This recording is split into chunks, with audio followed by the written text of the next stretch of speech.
I'd like to welcome everyone to the October 18th meeting of the Committee to Review and Assess Zoning and Review the Town's Use of Regulatory Agreements. Thank you for being here today.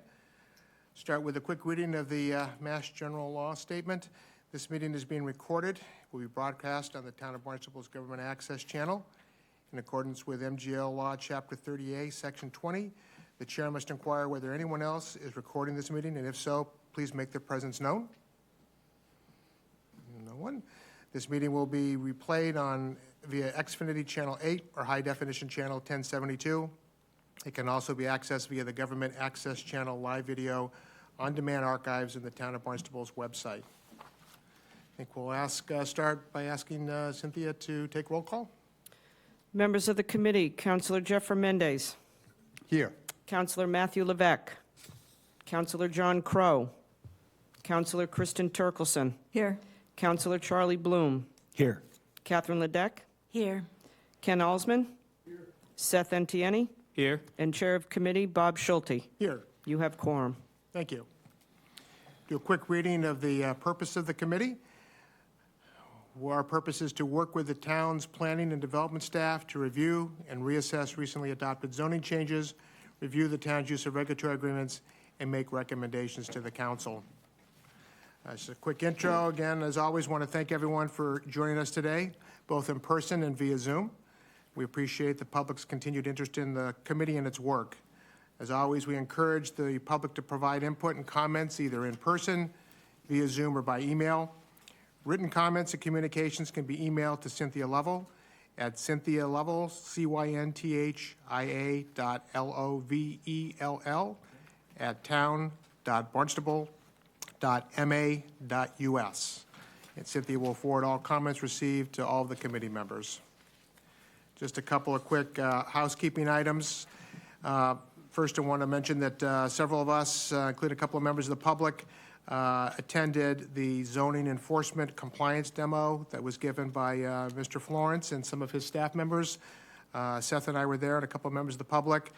We had a good meeting, and I'd like to encourage other committee members, if you haven't had a chance to reach out to Cynthia to set up a time to see the demo. They walked us through that and had a chance to ask questions. So, again, just highly encourage folks to do that. I think, we can go in several small groups, but if you could work with Cynthia maybe to get that scheduled. On the topic of zoning enforcement, I want to update the committee. I've had several emails with President Penn and members of the legal department regarding our committee, including its observations and non-binding advisory recommendations on enforcement issues to the town council and or the town manager. The legal department has expressed its opinion that the committee's charge is only to cover the topic of zoning, and therefore zoning enforcement should be excluded from our discussions. However, I spoke with President Penn this morning on this topic, and she agrees that the zoning enforcement is an extremely important topic that has been brought to this committee by the public. We've discussed the best way to resolve the concerns of the legal department, and I plan to be in touch with Attorney Connolly and Attorney Noble to discuss this further.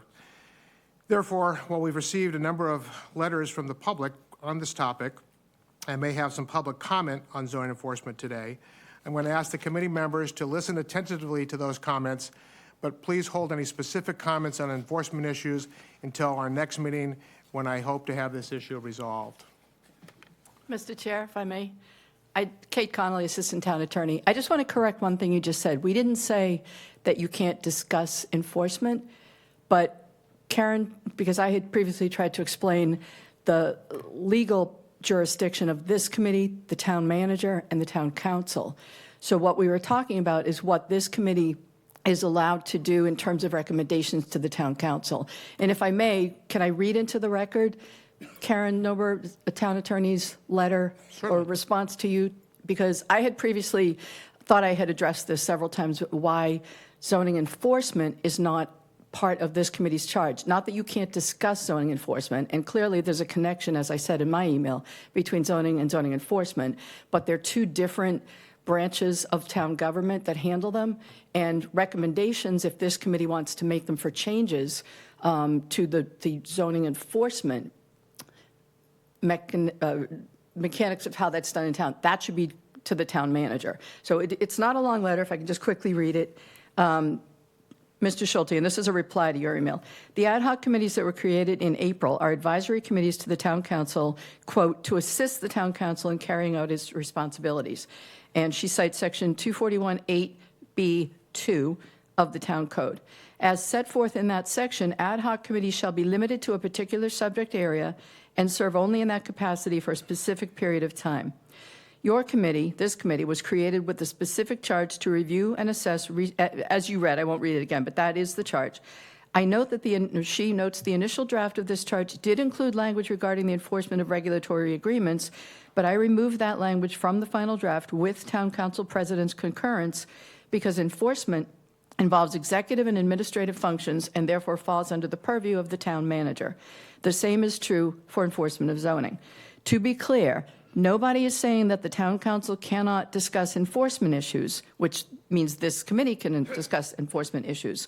But I would expect that they would engage in those discussions with the town manager, since those are issues under his jurisdiction, and the town manager reports to the town council. It's important to keep in mind that the ad hoc committee is not the town council, and the town manager does not report to the committee. The ad hoc committee was formed for the specific and limited purpose of advising the council, the town's legislative and policymaking body, on recently enacted zoning changes and policy recommendations regarding how and when the town should be using regulatory agreements. The committee, including the charge of the committee, was created by vote of the town council, and any expansion of the scope of the work of the committee should be made by the town council as a body, not by this committee on its own initiative. And finally, I note the town manager does not need to amend the code to make or implement changes to how staff conduct their enforcement functions. With a few limited exceptions, town staff report to the town manager, and he provides direction to town staff, including direction if changes need to be made. As you know, the town manager is very responsive to concerns and issues raised by the town council, but the ad hoc committee was not created to advise the town manager on managerial or administrative issues. It was created by the council to advise the council on specific legislative and policy issues. Thank you. Thank you. And sure, go ahead. Attorney Connolly, I think you have a question from... Attorney, quick question. Just to make sure that I understood it correctly, would I be wrong in saying that through that we can discuss zoning enforcement, we just can't advise on how to enforce? You can't make recommendations to the town council. They can't consider any recommendations to change zoning enforcement, but you can certainly discuss it. And if you want to schedule a meeting with the town manager to make recommendations, you could do that, but it wouldn't be recommendations to the town council. Understood. But as you're discussing changes that you want to recommend to zoning, and part of what we've already discussed and will continue to discuss is the recently enacted, and by recent, I think we went back, 20 years to check zoning changes. If you want to think about changes to the zoning ordinance itself, then you can certainly make recommendations about that. And that could include, somebody raised previously, maybe Councilor Turkelson, a further explanation of what somebody does if they want to appeal a decision of the zoning enforcement officer, which here is the building commissioner. So what the process is. We could add some sort of a change like that into the zoning ordinance, but not changes to how the town conducts its zoning enforcement. Yes.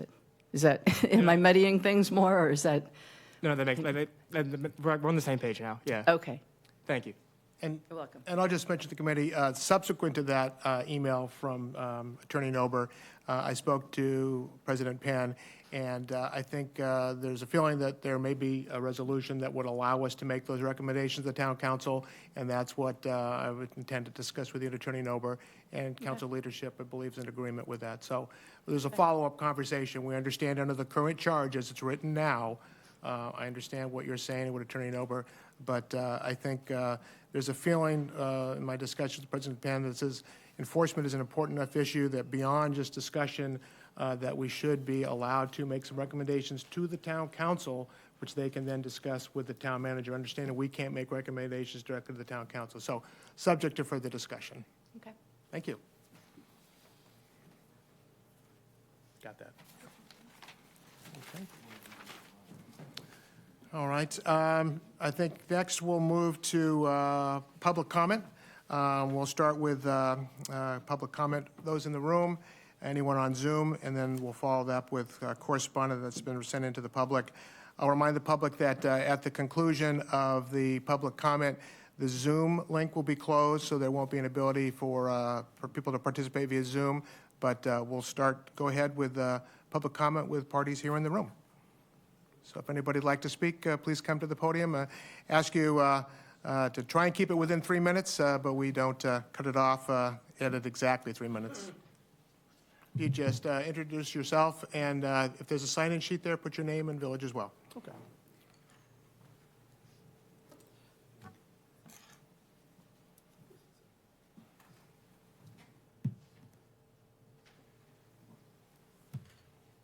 Okay, my name is Dave Haggerty. I live in the village of Centerville. For quite some time, I actually was a police officer, had the privilege of being a police officer for the town. So I know exactly what goes on in the town, maybe even more than some of the other residents firsthand. It was my experience when I worked with the town as far as enforcement. You know, we would be out there enforcing bylaws and stuff like that, that I would get a lot of questions from residents saying, well, why are you picking on me when a guy 2 doors down, 2 streets down is doing exactly the same thing as me? And I would have to shrug my shoulders and say, well, I was just directed clearly by one of your neighbors because there's a problem here. There's a violation, you know, and explain the whole appeal process and everything. So I think enforcement, and I know you guys cannot enforce things, but you can make suggestions. I just heard what was said. But I think that when you don't be uniform in the enforcement, it's a real problem because people feel like they're being singled out, rightly so. And my practice when I was a police officer for the town was to treat everybody exactly the same way. That, you know, it was just no reason to be treating somebody from Barnstable different from Hyannis. Just be quite the same. Treat people the way I would like to be treated. Now, my personal view, I'm affected by the zoning. I live on a road that's got 13 houses on the road, and I've been in that house since 2003. And over the years, I've watched things deteriorate, frankly. We now have on our street a boarding house with monthly rentals of people coming and going. We have a seamstress, 2 landscaping companies we had, now we're down to 1, a full-time daycare with people coming and going all day long, racing up and down the road to get their kids dropped off in time or picked up on time. I'm out there trying to get my mail from my mailbox, taking my life into my hands. Also, we have a cabinet maker. So zoning is kind of important, and I just wanted to relay to you that, you know, the residents on the street that have private homes like me are not too happy with this. I mean, if I wanted to live near a business, I would have bought on 28 or over in the industrial park, not on a residential road. I mean, with people coming and going, all these businesses being run out of houses. I mean, I don't know what can be done as far as the zoning, but I would appreciate it if you could just take that into consideration. Thank you. Thank you, Mr. Haggerty. Anyone else?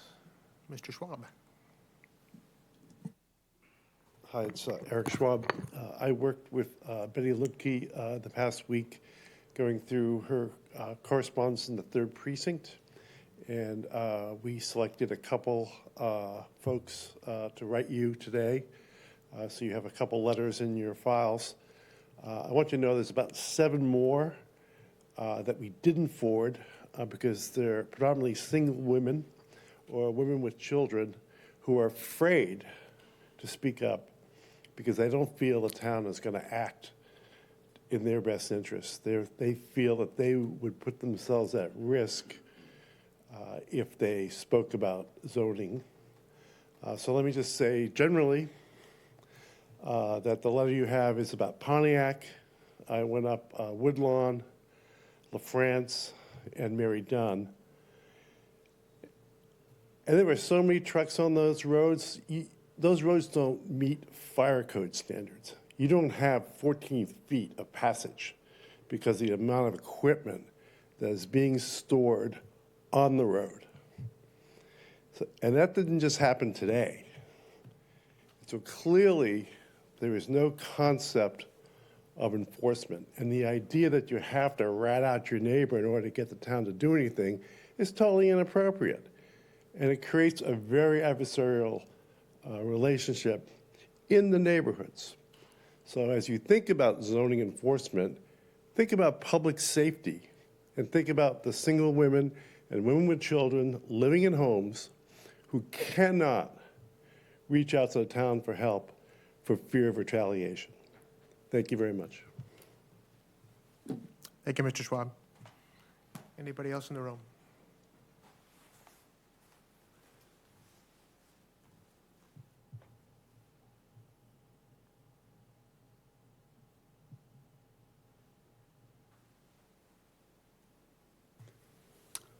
I haven't been at every one of your meetings, but of the 7 of you, and Jeff is glad to have you here today, there's a lot of intelligence and creativity on this panel, and it needs to be recognized. What I'm thinking is that you have been assigned a very broad subject. It was intended to confine it in some respects, which I think is appropriate for an ad hoc committee. But in this particular case, you have been given information by the public, and you are not letting it go. The question is, how do you use it? My feeling is, Bob, you took the right choice. You took the right tactic. And I think that when legal intervenes and tries to cut you off from doing that, that too has to be stopped. So in this particular case, you're on your way, and I'm confident that you're going to get a positive result, and I thank you for doing that. Thank you. Thank you, Mr. Moran. Anybody else?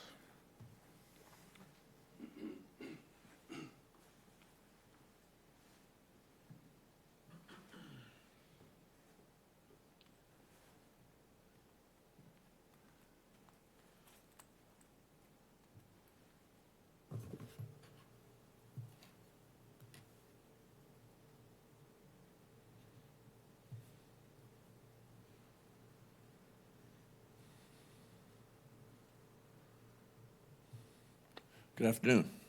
Good afternoon. I'm William Headley Smith from Hyannis, the village.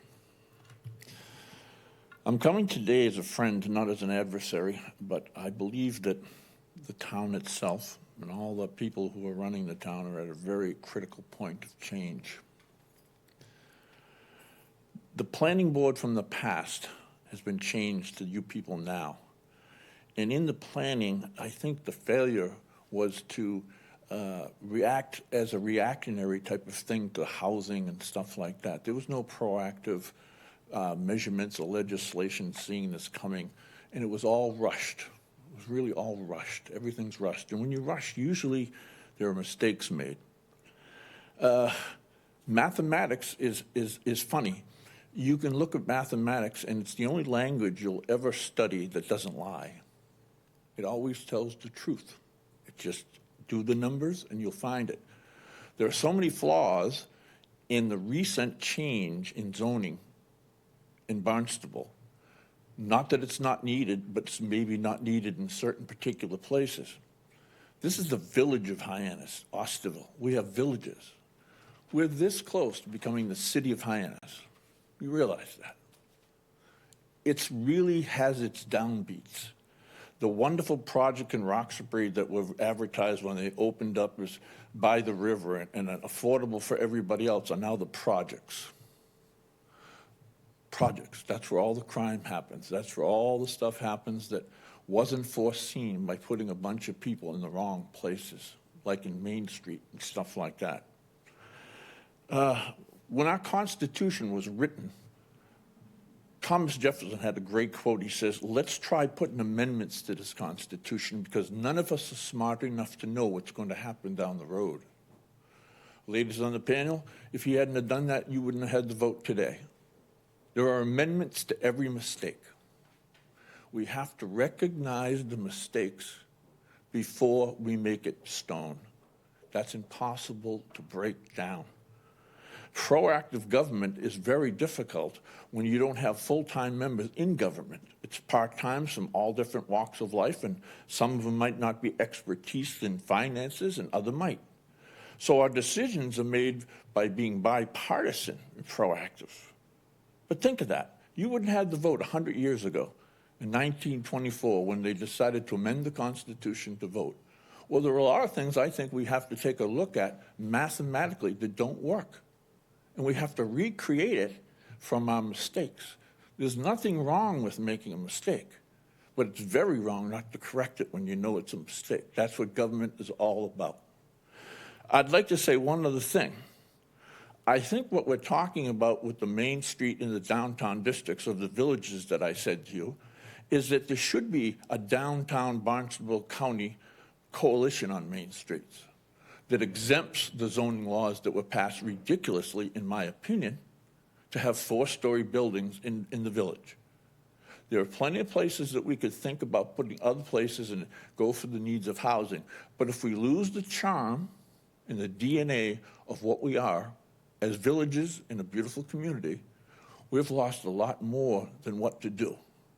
I'm so glad there's new people on the planning board, and I hope you understand what I'm saying is for the best interest of everybody, including you and me. And I hope you really think about it. But anything that has to be changed, you can change. We'll support that. But please don't let it go forward without re-examining everything that's happened. Thank you very much. Thank you for your comments. I appreciate You're welcome. the concern for the betterment of the community. So, thanks. Yes. Next.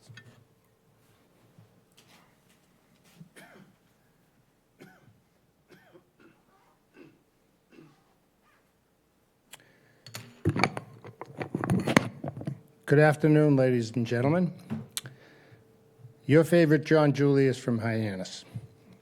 I've been in Hyannis now and lived here for a long, long time. That's a tough act to follow. I agree with everything that Headley just said. We're actually, in my opinion at least, and I think it's shared by a lot of people, we're watching the destruction of not only our town, but especially Hyannis. Let me preface by saying that Governor, in my opinion, the idiotic governor up on Beacon Hill, and yes, I'm entitled to say that, she and many of her minions up there could care less about Barnstable and a lot of the other towns. Some of you may already know this, but they have these elaborate, luxurious plans to be overburdening and overrunning cities and towns in the Commonwealth. They could care less. You know, Governor Healy and the rest of them up there, they don't run Hyannis. You do, and we do, and myself as a taxpayer, we run Hyannis. I'd love to see these matters put on the ballot for the voters to decide, because I can tell you, right now, Hyannis is 14 square miles. That's what we have in Hyannis. Right now, it's over 15,000 people being squashed into Hyannis. We have a water shortage, for some of you who may not know this, a serious, serious water shortage. We have out in the Lewis Bay waters contamination to the nth degree. In my opinion, and that shared by the late, very smart, one of the smartest men I ever met in my life, Gary Lopez. And Mr. Lopez, who's now deceased, he and I both shared the same opinions and beliefs that a lot of what's happening in Lewis Bay is coming from the Barnstable sewer treatment plant over on Bierce's Way. And, you know, last January, they had Lewis Bay closed to shell fishing. The third week in January, they closed shell fishing out in Lewis Bay. Why is that? Why would that be? And I said when I saw that, gee, I wonder what's going to happen come June or July. And sure enough, several weeks ago, they had what? A recall of contaminated oysters. And where were they from? Lewis Bay. That affected somewhere in the neighborhood of 10 states where they had a recall. You know, why is that? Is anybody sitting here wondering, besides me and a few other people, why would we have contamination in Lewis Bay? Somebody needs to delve deeper into this. Because I'll tell you, we cannot continue the destruction, especially of Hyannis. And that's what's happening. This is the wild, wild west now in Hyannis. Oh, the builders, developers want to come in and build all this. You know what's going to happen in the end? I'll make a prediction here. And I think probably 5, 6, 7, 8 years from now, somebody might say, you know, that guy, Julius, he was right. Well, you know something? I made a lot of statements 20 years ago about the Hyannis water, and I still have people come to me today and say, you know what, John, you were right. I know I was right, and I know I'm going to be right on this one. This business of us overdeveloping 1988, the Barnstable Town Council, in this very room, I was here, they implemented a building moratorium. That was 1988. If ever there was a time we need a moratorium, it's right now, especially in Hyannis, because our resources, the water, the sewer, it cannot be supported. It's not sustainable. I hope that somebody will listen and pay attention to this. And one of the last things that I'd like to say is, you know, I keep hearing this. Oh, we need more housing. We need more housing. There won't be enough people for the jobs. You know what's going to happen in the end? There's going to be way too many people because you know what? An area like Cape Cod can only support so many cleaners, so many people to painters, so many people to do tiling and roofing. We're going to overbuild, and we're going to have people, as Headley mentioned, not being able to find the work because you're going to have the opposite of what I'm told now. I'm told now, oh, we don't have enough housing for the workers here. And that, in my opinion, I said it a couple of years ago when I wrote a letter in the Times, that's total hogwash. We're overdoing it with this housing, especially in Hyannis. And I'm here because I live in Hyannis for the last 25 years. I'm watching the destruction. So I'm hoping that all of you will take away from this, gee, maybe it is time for a building moratorium, because in my opinion it is. And I'll leave you with one last bet. And I bet $10,000 on this. If we put on a ballot for the Hyannis taxpayers and business owners and residents to vote on this, I bet you my life on it that they would say, yeah, you know what, it is time for a moratorium. It's time for this nonsense to stop. The last time I looked, Barnstable has 7 villages. There's 6 other villages. Go and build there. In Hyannis, yeah, and people have thrown rocks at me for this. We are full in Hyannis. We're absolutely full. It's time now for a building moratorium. Thanks. I know I went a little bit over, and I do appreciate it, and I appreciate any of you if you can help us with this. Everything I said here and everything the previous speaker said, it's all true. You know, in Hyannis, we're the ones who are going to have to pay for all this, and hopefully crime isn't a big part of that when the dust settles. Thanks again. Thank you, Mr. Joyce. Anybody else? So, Mr. Kuhn. Good afternoon. Chris Kuhn.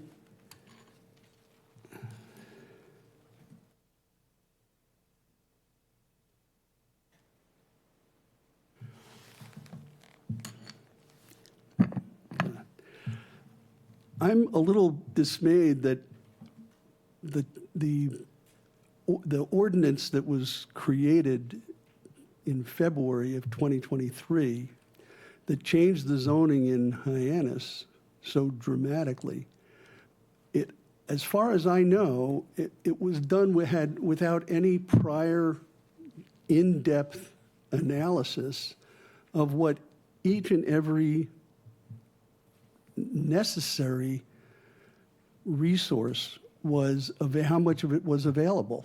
Did anybody do an in-depth study to determine if there was enough water to accommodate the potentially 1,000 more dwellings or more? Can the sewer system handle it? Can the roads?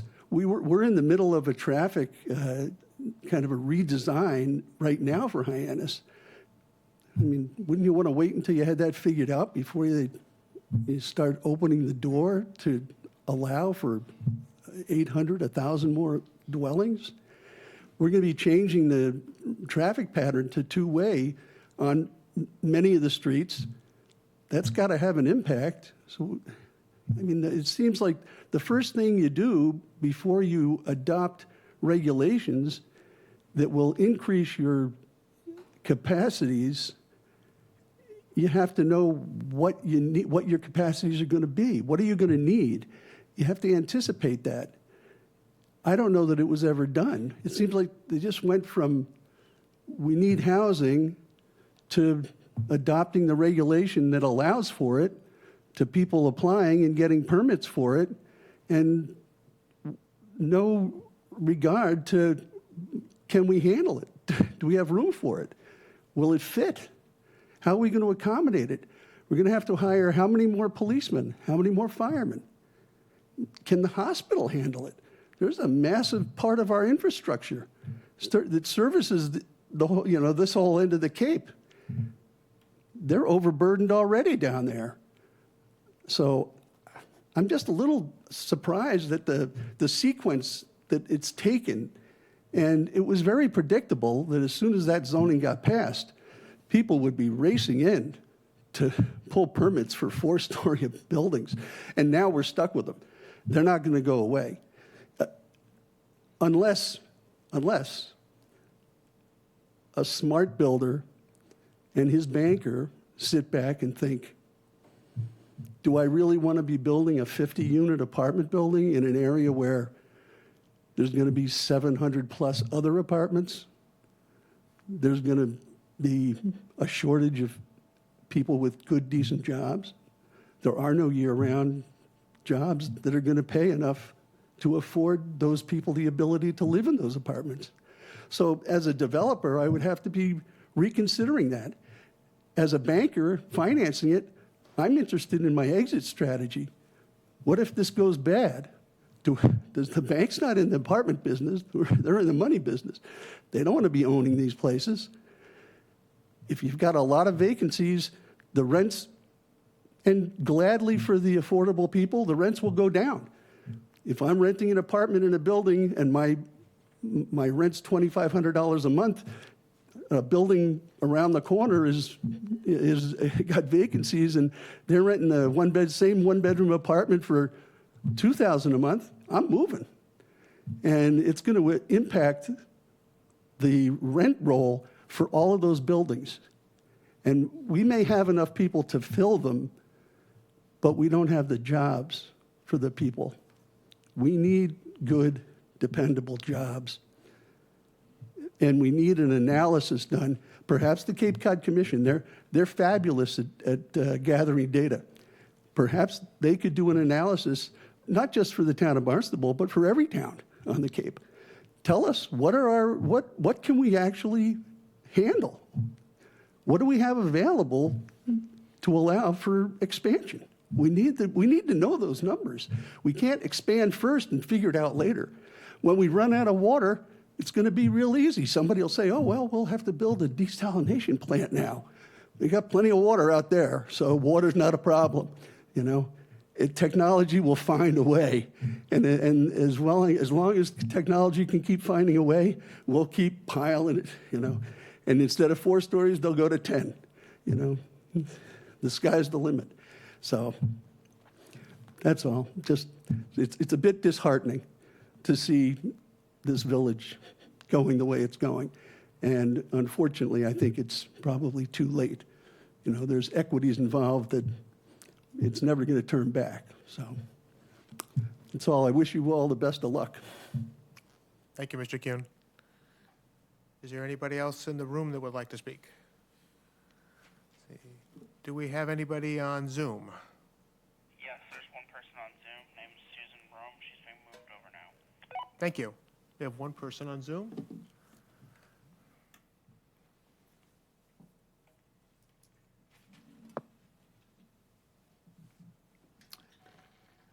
Hello, Ms. Rome.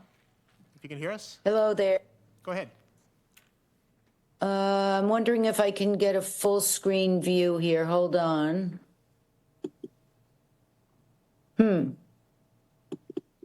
I do. Can you hear me? Yes, good afternoon. Good afternoon to you. If you can, if you could also name your village as well. Yep, I live in West Hyannis Port on Greenbrier Lane. Great, go ahead. I'm really grateful that there is a committee on zoning issues and regulations. I got involved in this last summer when I was so fed up with my street that I started calling various number of town departments and representatives, which I can name in a minute. I do want to know, how long do I have to speak, and to what extent do you want me to speak? We ask everyone to try and stay within 3 minutes. Not going to cut you off right at that point, but if you can. Oh, okay. That's going to be difficult, so I'll go as fast as I can. Okay, thank you. Okay, my street was built in 1980. I'm an original owner. In about, I can't remember the date, but somehow in the last 10, 15 years, our dead-end street, which apparently was supposed to be a dead-end street, I believe, 2 houses were cut into the woods, which was an ancient way called Ellsworth Avenue. And Ellsworth was used for fire trucks way, way, way back in the day. So I hate to say it, but there was bribery involved, and somehow the woods got cut there and 2 houses got built. The problem is the 2 houses have been an absolute nightmare since. They're hidden at the end of our street. It curves around and it's in the woods. It's well known to the police. I don't want to spend time going into it. You can find out all the information from Betty Ludke, Eric Schwab, or any number of people in your departments.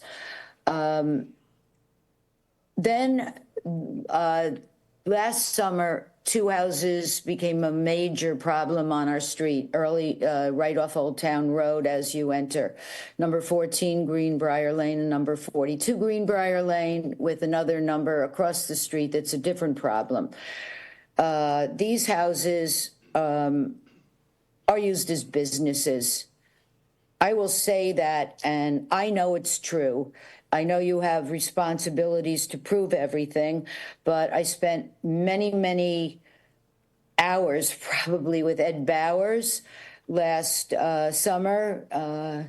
He tried very much to help the situation. In the end, his hands were tied. He couldn't do anything, even though I showed him, or he led me to Chapter 170 and 160 of the Town of Barnstable ordinances. One is regarding problem properties, chronic, and the other one is called rental properties, certificates of registration, which explains how it's necessary for all people who are not owner occupants to register who, what, where, how many bedrooms, et cetera, in each house.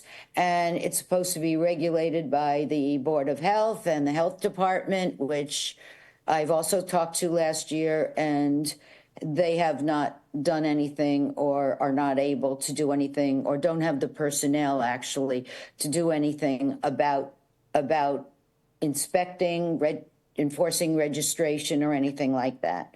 Parking restrictions is 170.9 or -9, and it's parking restrictions. There is something about 25% of the front yard, no more than 20 feet can be used for it, and you have to park in the designated driveway. Totally not enforced everywhere in my neighborhood, but the worst on my street, ask Betty and ask Eric, trucks and large vans, all piggyback, parked on the grass right in front of their house. It's just an absolute eyesore to drive on my street to get to my house, going and coming every single day. And Ed saw it, and again, his hands were tied. I don't know why these things can't be enforced, but he gave me some reasons why you can't go on these people's property and enforce anything. What else? The business is called Nantucket Stone. All the big, large white vans had Nantucket Stone on it. They've since painted them white with nothing on them. There were big trucks, flatbeds parked in the street on the curb there where you couldn't even get by. And basically, there's no front yard anymore because of the trucks and vans being on them. What else? Trying to keep it short here is a little bit difficult. But just so you know, I have talked to Betty and Ed, of course, Ed many times. I've talked to Ed's boss, Jeff Lazone. I've talked to the Health Department Inspectional Service, Robin Anderson, who, by the way, was not that warm and kind, and the Chief Inspector, Thomas McKean, who was very nice enough to call me back last year.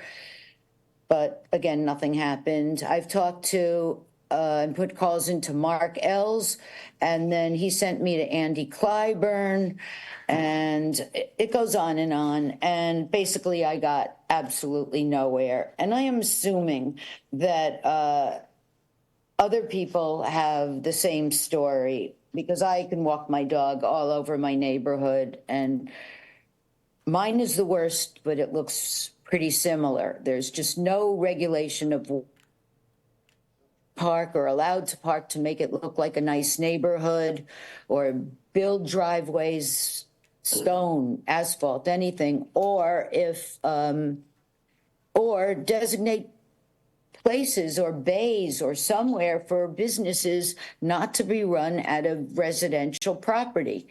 The LLC for one of them is so obscure that it took so long to find out exactly what's going on at number 14 with Nantucket Stone, why they bought the house, which I know,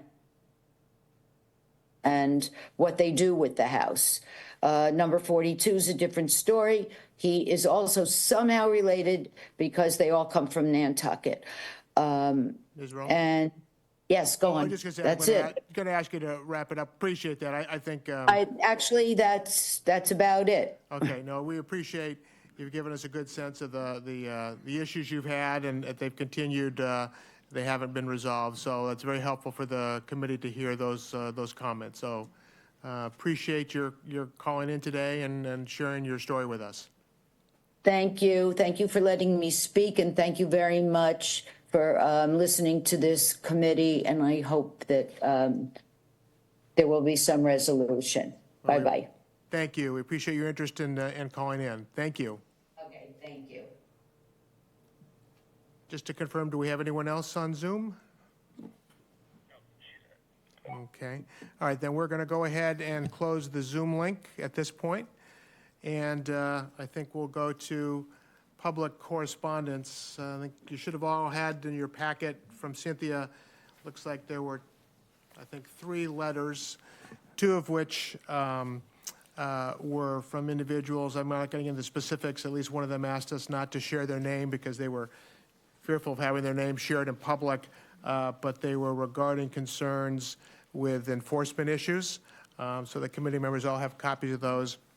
There was a 3rd letter from a citizen, Martin McNeely, who I think is also works with Picky Properties, one of the vacation rental firms, and he expressed concerns, understand and acknowledge the fact that there are certainly issues within our neighborhoods where there are vehicles and overcrowding and issues, but also wanted us to keep in mind as we look at that issue to consider, we want to make sure that we don't enforce regulations or pass regulations, that should say that the town doesn't, that would run all small homeowners, small business owners that might have, work out of their homes and have 1 car or no cars.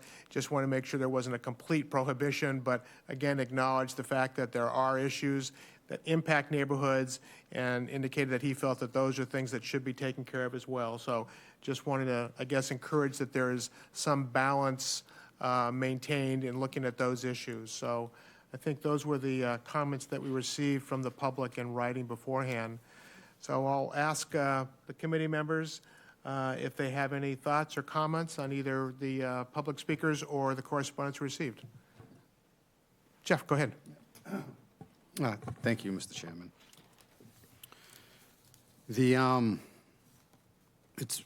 I know we're not supposed to talk enforcement, but it's very difficult to talk zoning if you don't talk enforcement. This problem is a newer problem as far as the trucks and stuff goes, because years ago, people would work out of their homes, but they might have a pickup truck, not a tractor trailer. If you go through just about any neighborhood in Hyannis, this is a real issue. And personally, what I believe, not to get too far in the weeds, is we just needed an enforcement department, period. Independent from all other departments. That's what I feel, and that should take care of the problem. As far as building in Hyannis goes, this I will say, I'm a very pragmatic thinker, and I never make decisions before I see something in front of me. But I'm going to be high-pressed to ever support a multi-unit building being built in Hyannis, again, after all the stuff that was just approved. Hyannis is at capacity for, mostly for, in my opinion, for traffic reasons. People of Hyannis deserve a quality of life. They deserve to be able to drive from one end of town and the other without being stuck in 3 or 4 traffic jams. Traffic is out of control in Hyannis. The town was never gridded for this amount of people. And we have to stop being proactive as far as that goes. You know, as I think it was Mr. Julian said, there's plenty of other villages out there where there's plenty of other property that can be built on. It can't be all in Hyannis. And I'm born and raised in Marston's Mills. I may live in Hyannis now, but I'm a millbilly. That's where I'm from. And there's plenty of space out there that can still be built. It can't always be on Hyannis's shoulders to shoulder not only industry, but new people moving into town. It's just not fair. Our kids deserve clean streets. Our kids deserve safe streets, and our kids deserve streets they can play on. You drive through neighborhoods now, you never see kids on the street anymore. Could be for a number of reasons, but part of it is safety. I wouldn't let my kids play in these streets because it's, you know, my road is like 28 used to be. You know, traffic or cars going down my road from 6 o'clock in the morning to 11 o'clock at night, constantly and consistently. Lincoln Road, Arrowhead, and all that is like a thoroughfare. It's ridiculous. So we have to really be proactive in the way that we look at things. But if we want to accomplish something, we have to be proactive as far as departments and stuff like that goes. And that's the only way that we're going to get these things under control. We have a small town mentality with big town problems, and we have to start acting like it. That's all. Thank you, Jeff. Charlie, go ahead. Well, I say right on, Jeff, and right on to everybody else who spoke out here tonight. It's great to see Headley come in and speak in person. I've seen you on a lot of videos. These people are not kooks. They want to save Hyannis, and that's what I want to do too, before it's too late. Before it goes down the drain with 4-story buildings, and we lose the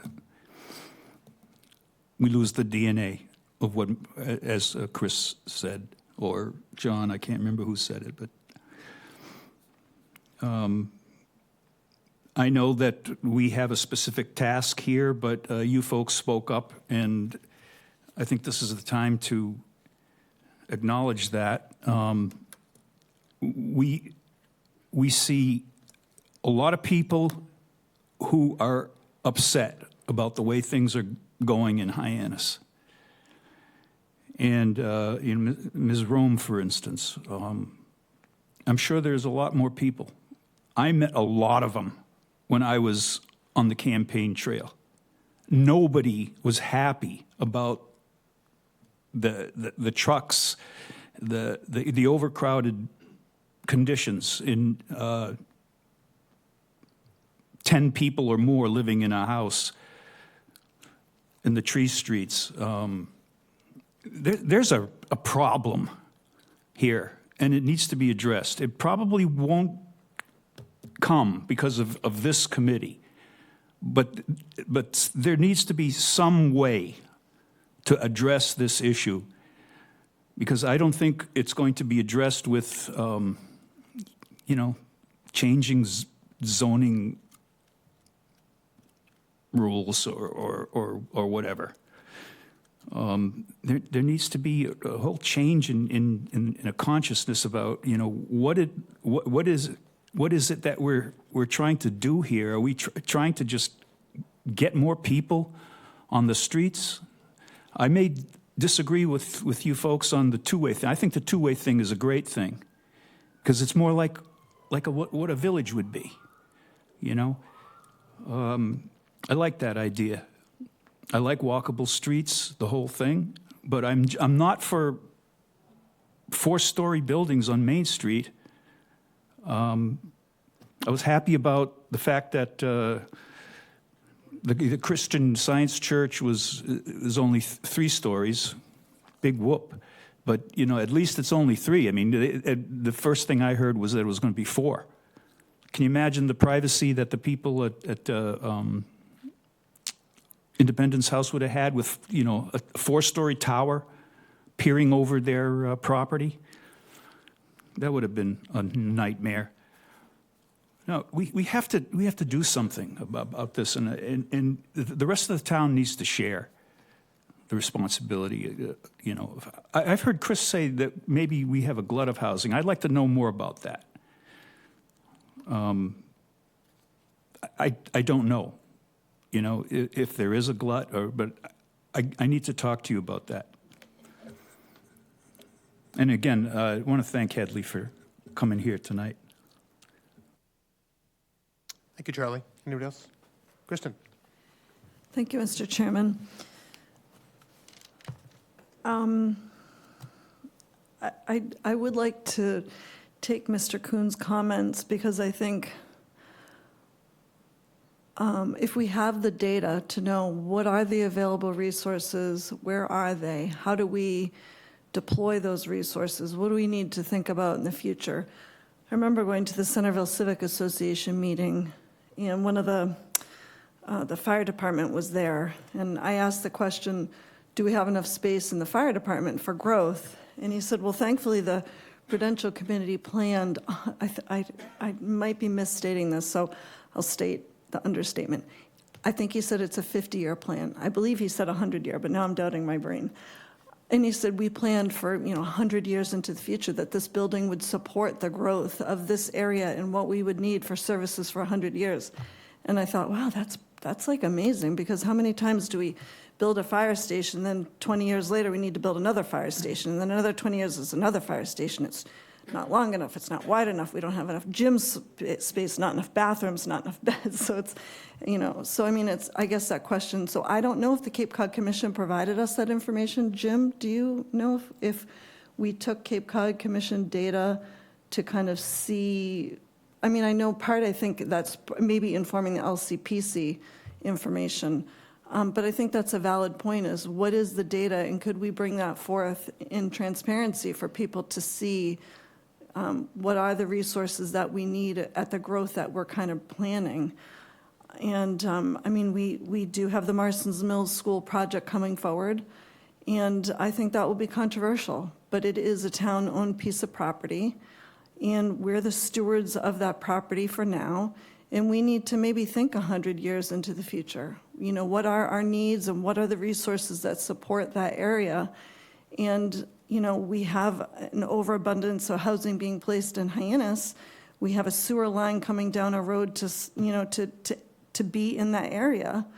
And what are the, how does that impact what we're planning at Marston's Mills School? So, and I know that won't be a popular concept for a lot of people, so I apologize for that in advance.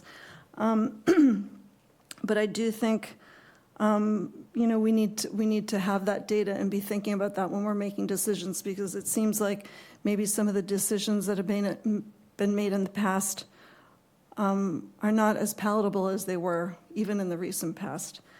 And as far as the neighborhoods go, I feel for you. I do appreciate Mr. Hegarty's comments about the uniformity of how we do that, because I definitely wouldn't want this neighbor to be picked upon and this neighbor whose property is clean is not picked on. I do know that you can report your neighbors anonymously. You won't be able to follow up with an anonymous report, but on the same hand, if there's a problem, I think you're better to report it anonymously and not know than not at all. But also, I recognize people's fear of retribution because I would have that same concern. And people want to still live in their neighborhoods and be somewhat friendly with their neighbors. So it gets complicated, and the uniformity of how we do that is complicated. So the answers to those questions are probably complicated. But I do think there's plenty of streets where we drive down them and they're not passable, they're a mess. And I know we can't regulate how people live their lives on every level, but it does seem like that's becoming more of a problem, and it is impacting our assessed values on our properties, our quality of life. And people have invested in their properties, and they should feel like they can come home and not have to, drive through an industrial zone to get into their driveway. So I appreciate everyone's comments today. Thank you. Thank you, Kristen. Ken? I think maybe I was selected to be on this subcommittee because I have some background in city planning. I have to admit, I'm learning much more than I think I have to bring to the table. But let me offer a couple of things. We moved here about 10 years ago, 9 years ago, I guess it is. And part of the reason was that all of the fine planning that I did back in California, I wanted to escape from.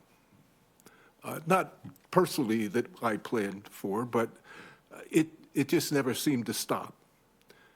You do something good, and then somebody says, well, I can slip in and do something else there.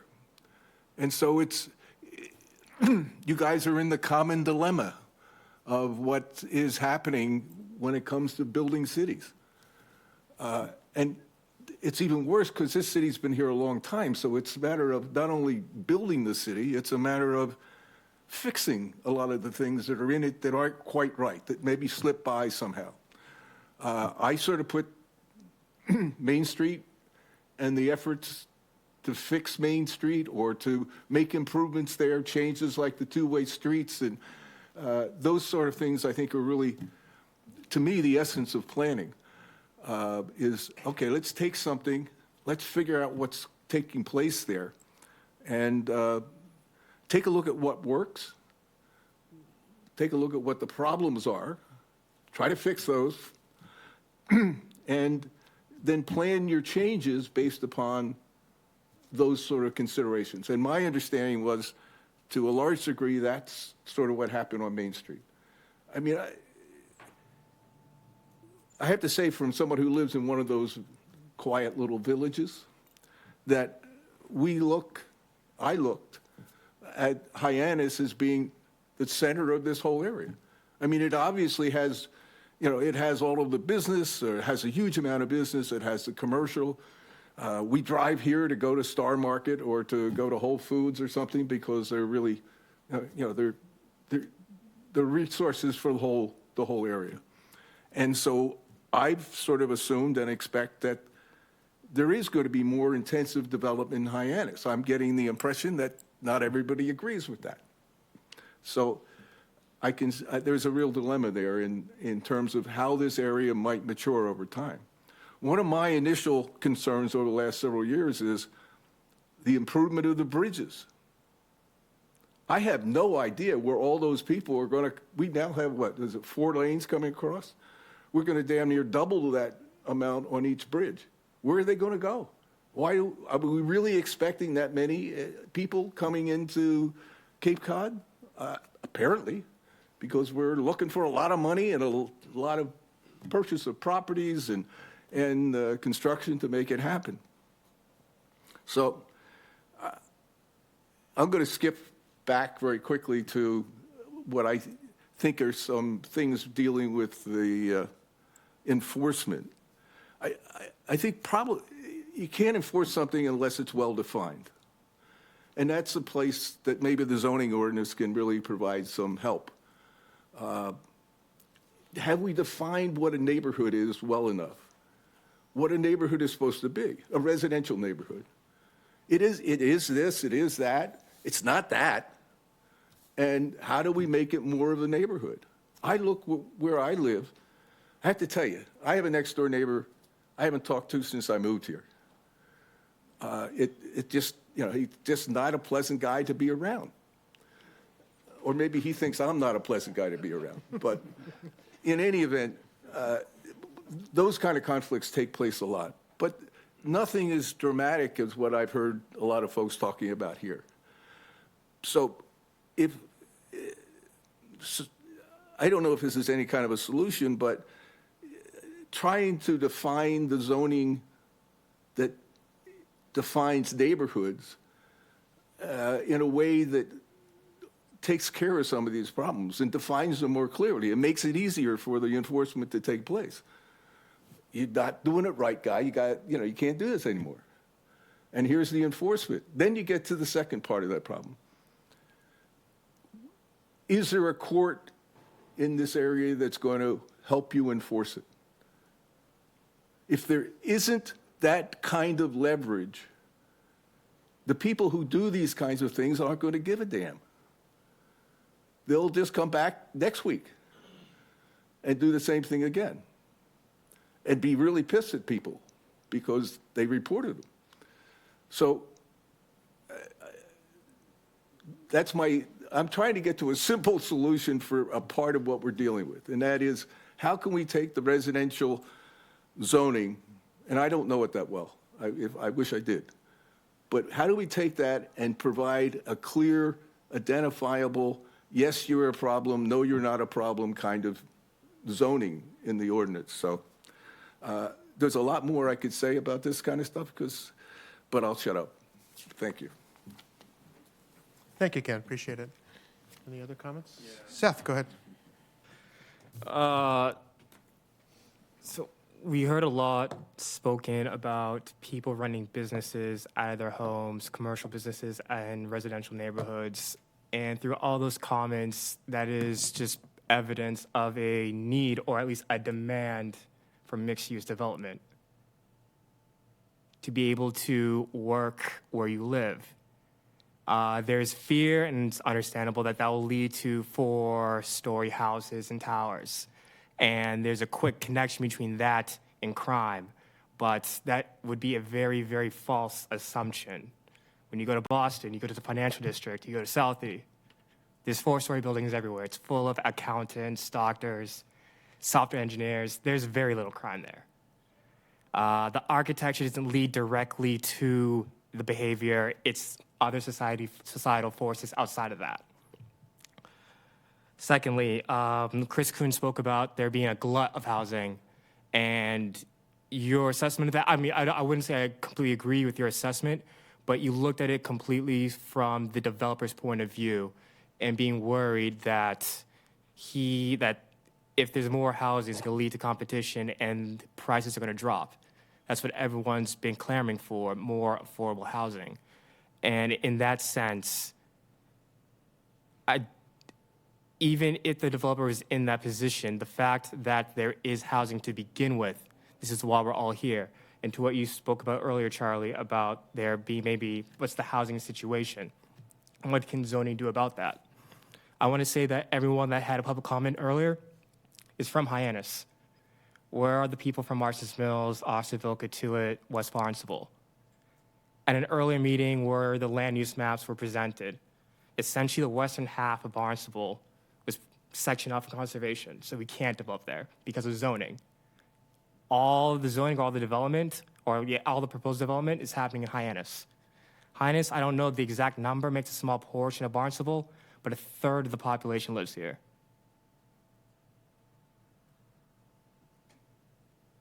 Do people on the western half of Barnstable, do they want any change to what's going on right now? Do they want to share the burden of any kind of development of everything that's being proposed that is only in Hyannis? Would someone in West Barnstable or Osterville, Cotuit offer, would want that kind of change to come into their neighborhoods? And any kind of risk or benefit that comes with that? And then lastly, I think I would somewhat disagree with, or not disagree, but offer a different perspective on thinking that enforcement is what we should go after and talk about.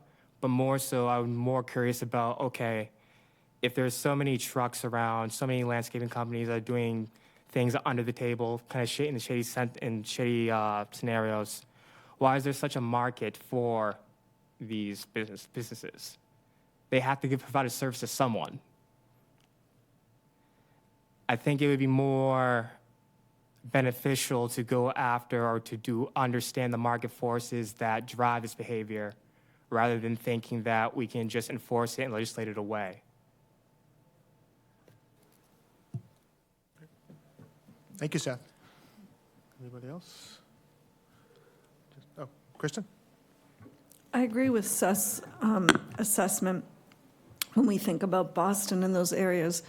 And I think it goes back to Mr. Kuhn's comment that the reality is we don't hold currently at this time the market share of accountants, lawyers, tech jobs. That's part of what the industrial park was set up, was to maybe have some area for businesses to grow. And I mean, there has been some talk about maybe we should be kind of trying to expand our tech sector. But, you know, the reality is most of the jobs here are supporting laborers and those kinds of things. So if we build, 120 apartments and we think we're going to get the people living in those are going to be the people with the trucks or trucks and trailers. So then the question becomes, if the majority of the jobs that we're offering those people are truck and trailer kind of jobs, where will those people put those truck and trailers if the property doesn't support the storage of truck and trailers?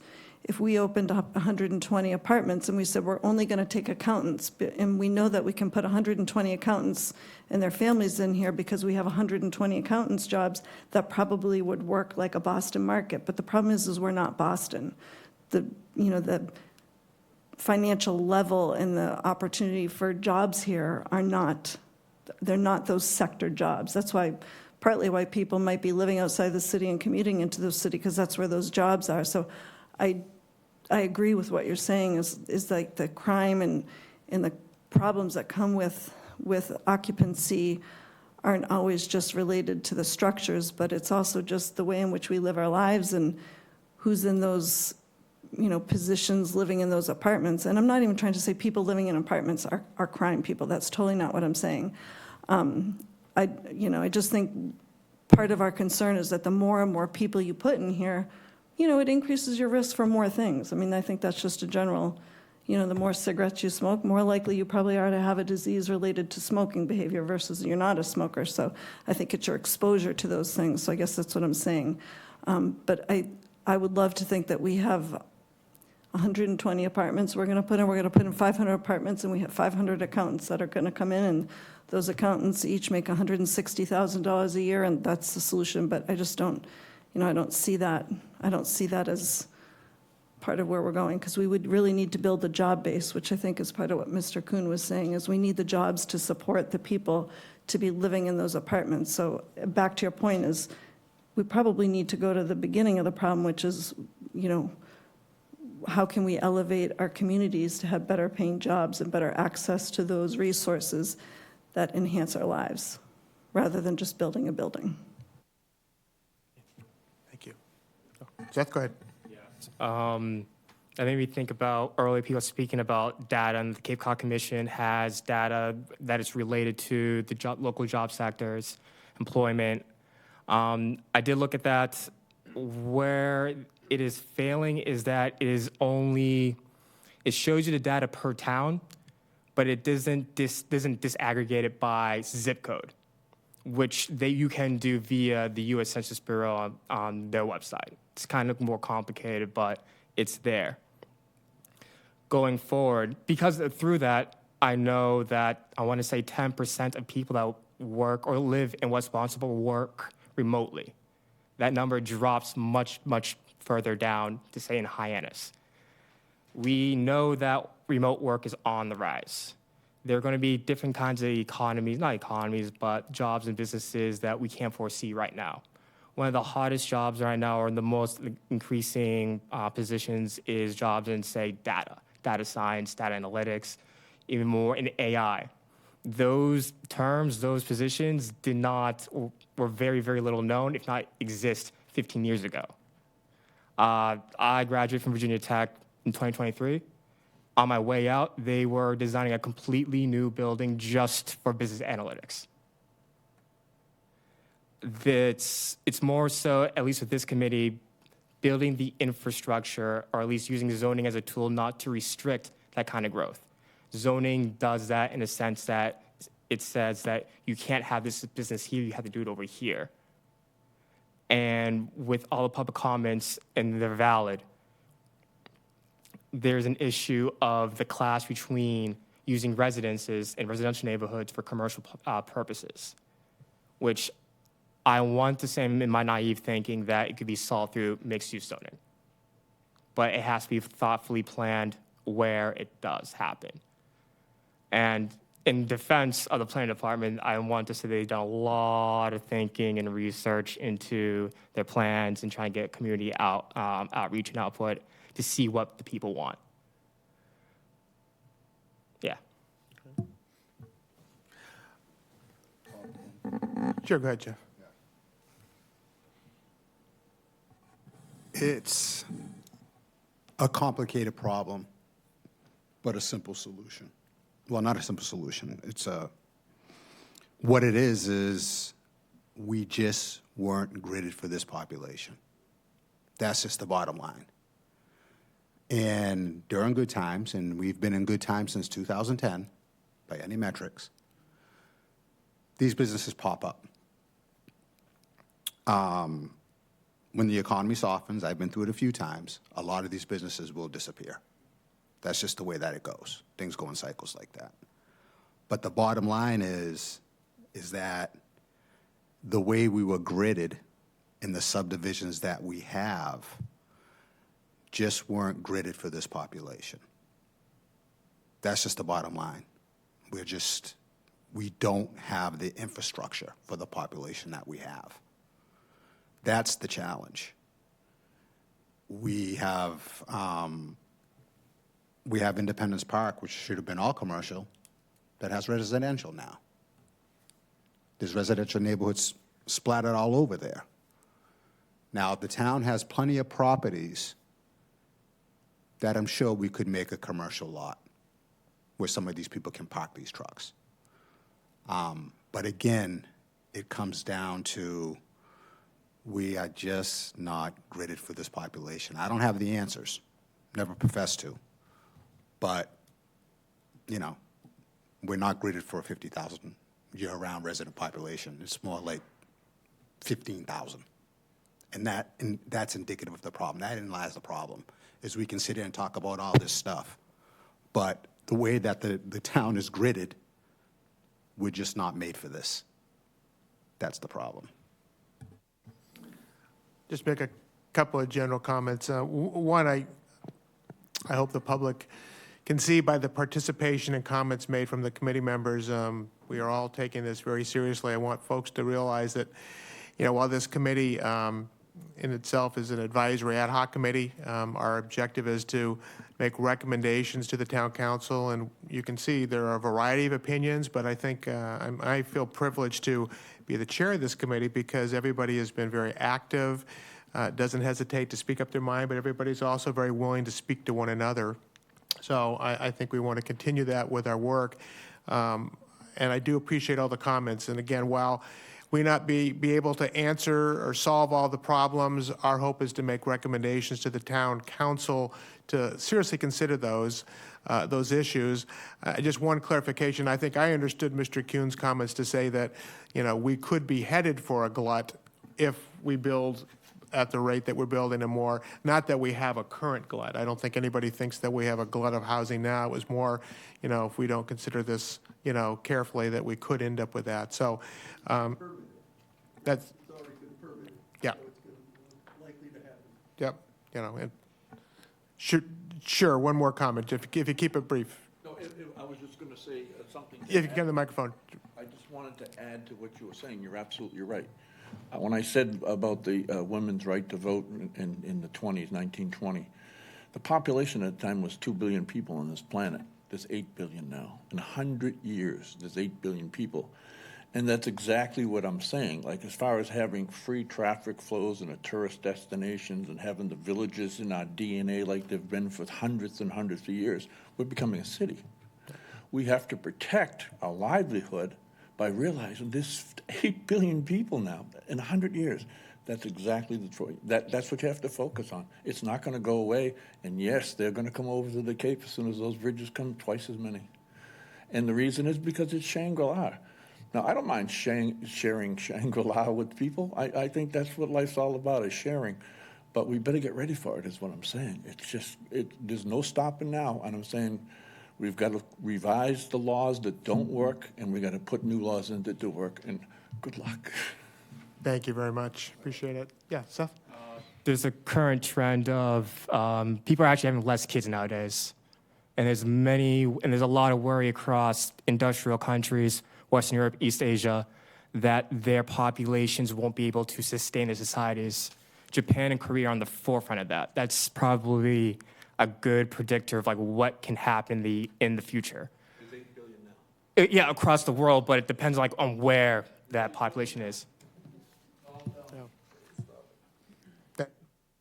Thank you. Okay, again, appreciate everyone's comment and input. I think we are going to move to item D, form-based code, Jim Kupfer. And first of all, I want to offer Jim congratulations. His son made varsity soccer. And I promised Jim that we would get him out of here in time to make his son's first varsity game. So he has done a great job of putting together an initial draft memo. This is really, I think Jim and I talked about this, kind of a starting point, summary of what we've discussed to date. I'm going to ask him to just kind of go through here quickly. The thought being that this would be kind of a guide for our continued discussions. I think as the committee starts to really drill down in some specific areas, we're going to add some specificity to the recommendations, and there's probably some other topics that are going to come up, by right zoning, things that we've already talked about. But this was really just, we've had a couple of people that hadn't been in the last couple of meetings. This will be a nice, quick overview of where we've been and I think where we're headed. So, Jim, we'll let you go ahead and, feel free to kind of give a quick summary of this because we want to make sure you don't miss that game. I appreciate it. But again, this has been a great discussion, so I don't want to rush the discussion, but I do appreciate and accommodating me. So, yes, before you this evening, you have a draft memo, very similar to the style in which we progressed with our conversation about regulatory agreements. This is, as the chairman mentioned, meant to lay out kind of an outline of what has been discussed to date, and in an attempt that this committee over time could build upon this and ultimately come out with recommendations that can be offered to the council. So if I could just quickly, I'll run down just this memo so that the general public also has the privy of it. So it just begins with an introduction outlining, what we have discussed to date and really what this subcommittee is reviewing, which is Chapter 240, the zoning ordinance. And if you recall, over the early meetings, once we've transitioned from regulatory agreement to zoning, we began to look at comprehensively what zoning has been amended over the past essentially 20 years. And then at that time, once you've received that 20-year review of zoning amendments, this committee began to kind of pull out the specific topics at hand that we wish to discuss. And even at that time, it certainly isn't limited to those that have been pulled out. Others can be in the future. But primarily, this committee wanted to look at first exempt uses, the comprehensive look at the downtown Hyannis zoning / form-based code, with additional discussions on inclusionary housing and short-term rentals. Obviously, as we've heard, there's also a secondary discussion being had in terms of enforcement. That is not one that I'm a part of at this moment, but can certainly be a part of if we want to talk about ordinances and refining language to assist in that. The next section now begins to talk about potential policy or ordinance amendments that could be proposed. It just generally talks about first exempt uses. We had a very broad discussion of the whole ordinance and what is in fact an exempt use, highlighting municipal uses as one in which is an exempt use. And the committee discussed maybe providing enhanced standards so that it can be a model for others, as opposed to simply just being stated as an exempt use. Obviously, this can be built on as we continue our discussions. The next page begins to outline the downtown Hyannis zoning ordinance and suggested topics for discussion. As the staff presented, a kind of holistic review of the zoning ordinance, and then at a subsequent meeting began to dive into the features that the committee has highlighted as things we want to talk further on. I've identified those issues that the committee has at least stated to date. And again, this is another topic that we can continue to build on. But first, the first issue with parking, and I'll just read these verbatim as I've written it. Parking, the committee suggested that the parking ratios for residential dwelling units may need to be adjusted and studied further, as one space per unit may not be enough for future development. Building heights, the committee suggested building heights may also need to be adjusted. The committee noted that the zoning may want to consider a more nuanced approach to building height, considering abutting properties, roof lines, and varying heights over linear feet to reduce the likelihood of that canyon effect along Main Street. So not simply, the discussion of, well, it's 4 now, should it go back down to 3? It was more of maybe we need to consider a more nuanced approach. District boundaries, the committee begun discussing potential amendments to the districts, the downtown Hyannis zoning districts. The committee raised concerns about the outer parcels and potentially reducing heights and densities as parcels get closer to the outer limit of the downtown Hyannis zoning districts. Inclusionary housing. The committee has noted that with the updated zoning, the town has created a large number of new housing units. The committee raised concern over the number of units that would not be deed-restricted affordable. The committee suggests the town council may wish to consider requiring additional affordability requirements, either in the downtown Hyannis zoning districts or generally, potentially in Chapter 9 of the general ordinance. And lastly, short-term rentals. Similar to above, the committee has noted that the updated zoning, the town is creating a large number of new housing units. The committee raised concern over the number of these units that may result in short-term rentals. The committee suggests that the town council may wish to consider requiring prohibition of short-term rentals, either in the downtown Hyannis zoning districts or add, again, as a general ordinance town-wide. So these are some of the initial discussions that we've had to date. That could ultimately be morphed into potential recommendations to the council. And I'm happy to begin to expand upon those here tonight, if you like. I'll just start by saying thank you, Jim. I think it was a good summary. I think for, folks that missed a couple meetings, but I think, and for the members of the public, they're still here and might watch this later on. I think some of those things that people have been concerned about, we've begun to address there, whether it be the building heights, softening the buffers, so you don't end up, like you said, Charlie, with a 4-story building right next door to something like Independence House, whether we look at that. But again, thinking about that, I think Mr. Kuhn's suggestions about that kind of a needs analysis is really something that is something to give some serious thought about in terms of the recommendations. So again, I think a great summary. If anybody in the committee has any thoughts or questions or identify other issues that they think we want to make sure we include. I think there's a few other ones that have come up, but again, I think this is a good starting point. So, Jeff, go ahead. I don't really have a question, but what time's your son's game?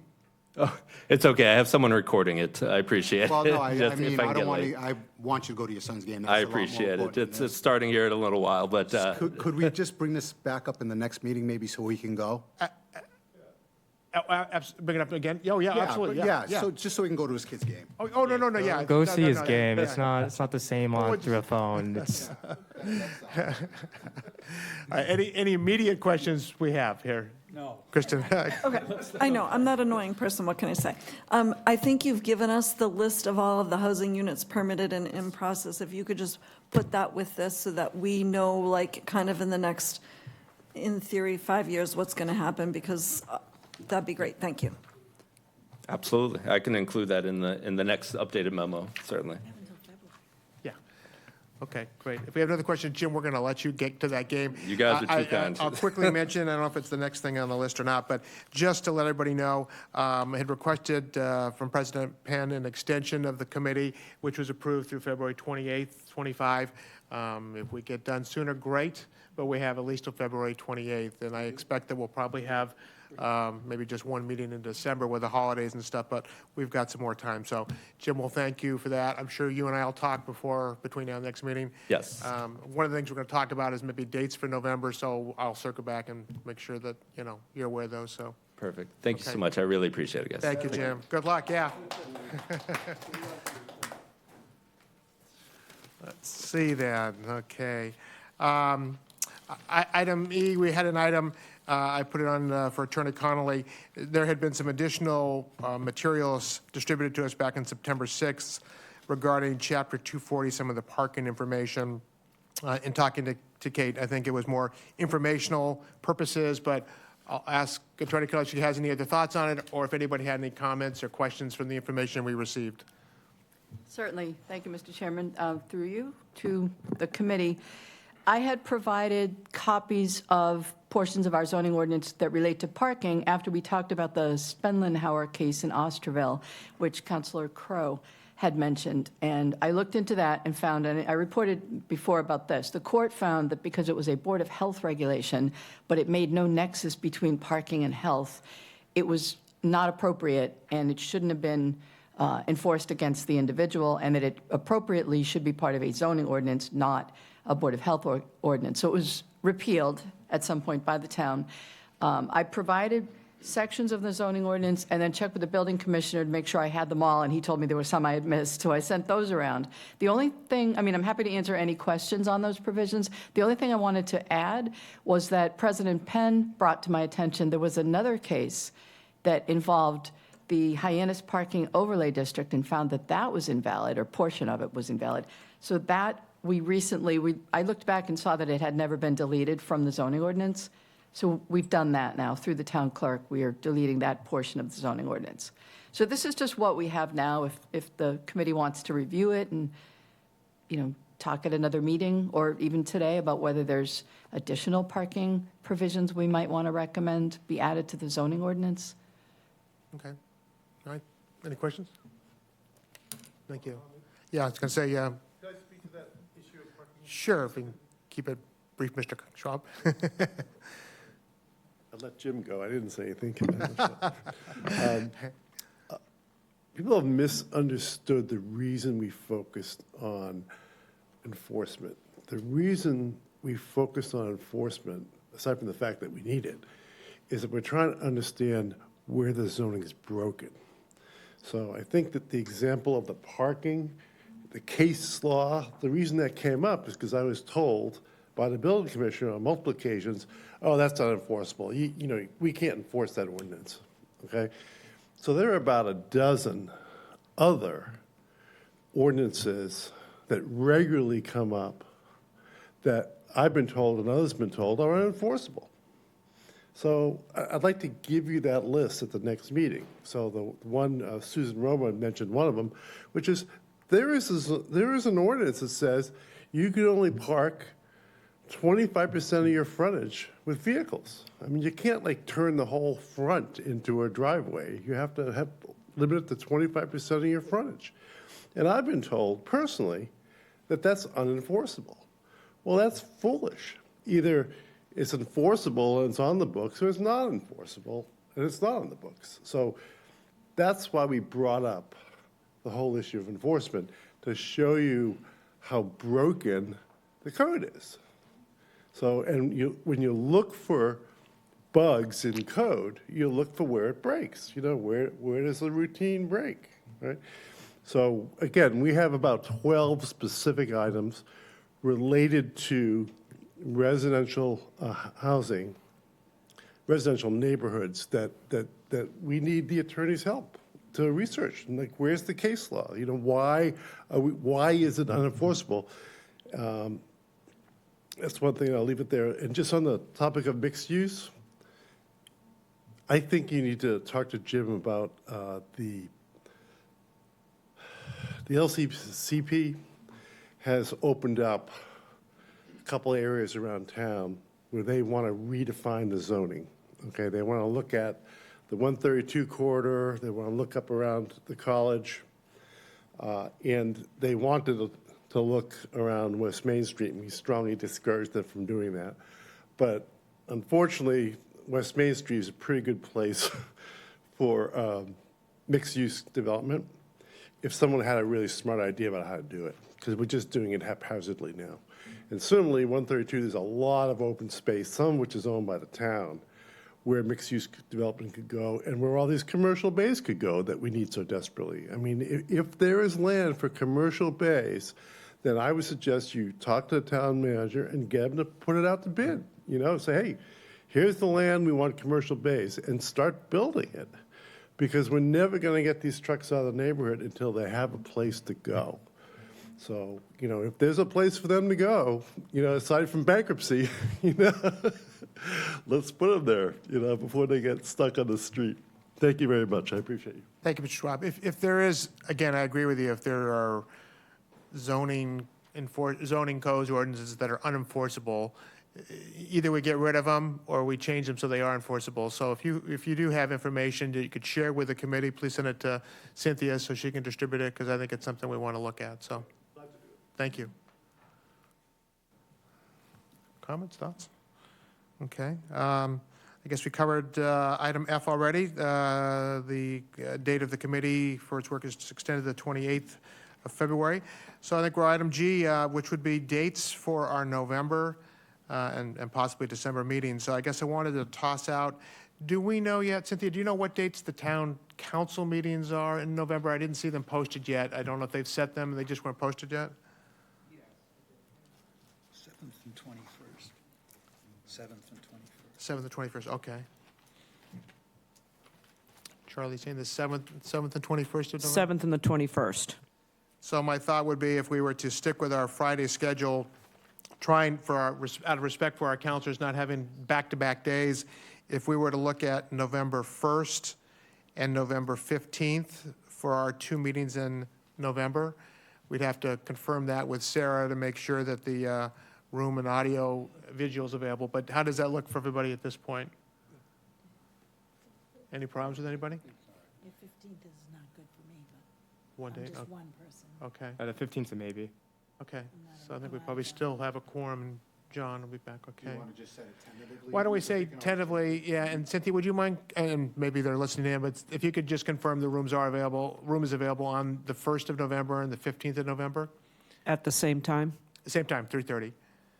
And then once we confirm that, we can. I will do that. Okay, great.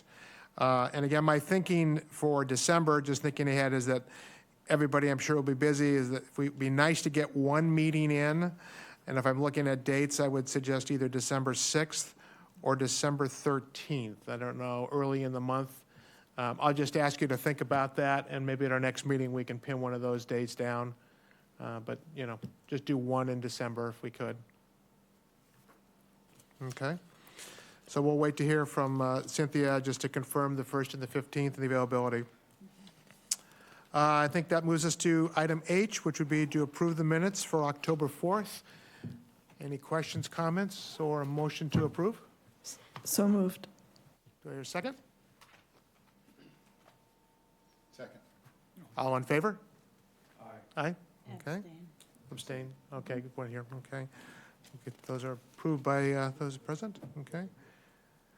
And then I get, just to confirm, we'll tentatively, the next meeting would be November 1st, and a motion to adjourn? Second. So moved. All in favor? All right.